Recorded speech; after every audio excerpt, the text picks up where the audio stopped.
Understanding each other. जैसे husband अगर he is wanting growth, he is wanting career, तो ये समझे कि उनकी प्रायोरिटीज ग्रोथ और करियर है।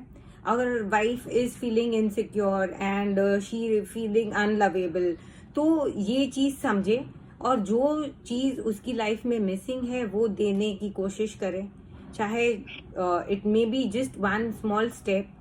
तो एक दूसरे की क्वालिटी समझे, जैसे वो कहाँ ज्यादा टाइम बिता रहे हैं। अगर वो ज्यादा टाइम ऑफिस में अपने काम में बिता रहे हैं, that means he is career oriented, is growth oriented.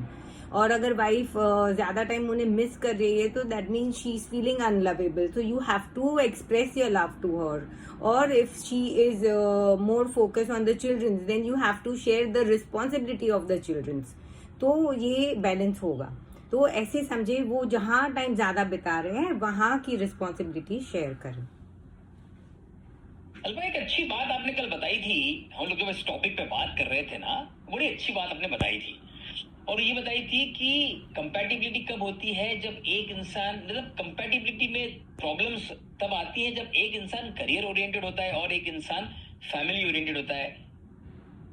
Right. तो ये इसके बारे में जरा बात करें। आपने कल बहुत अच्छा वैलिड पॉइंट बताया था, मुझे याद आ गया। ओके। तो कंपैटिबिलिटी दो इंसानों में कैसी होती है, तो ये थोड़ी क्वालिटीज होती है हर इंसान में। लाइक 6 क्वालिटीज होती है हर इंसान में। और पीपल क्या है, some people need security, some people need love, some people need growth and career, some people are after fame, और some people wants to achieve fame and money and famous बनना है।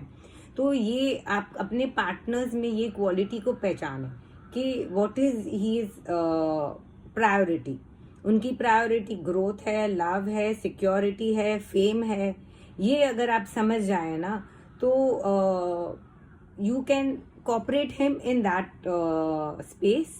जहां भी, जैसे समझो हमने ले लिया ये एग्जाम्पल कि this wife is feeling lonely and she is feeling unlovable, तो क्या चाहिए उसको, उसकी प्रायोरिटीज है security because she is feeling lonely, and उसकी प्रायोरिटी है love.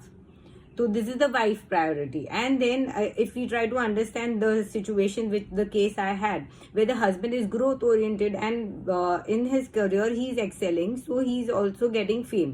So he's growth and fame oriented. So what the wife can do is appreciate the husband for his growth, so that he is satisfied that his growth is being looked after, मतलब देखा है, समझा है उनके growth को। And the husband what he should do that, अगर wife की qualities में ये है कि she is wanting security and love, then he should support her and express his love to her in some or another वे, जैसे भी हो। तो ये बैलेंस होगा। तो लाइफ को बैलेंस करना जरूरी है, एक दूसरे को ऐसे समझ के, एक दूसरे की क्वालिटीज समझ के।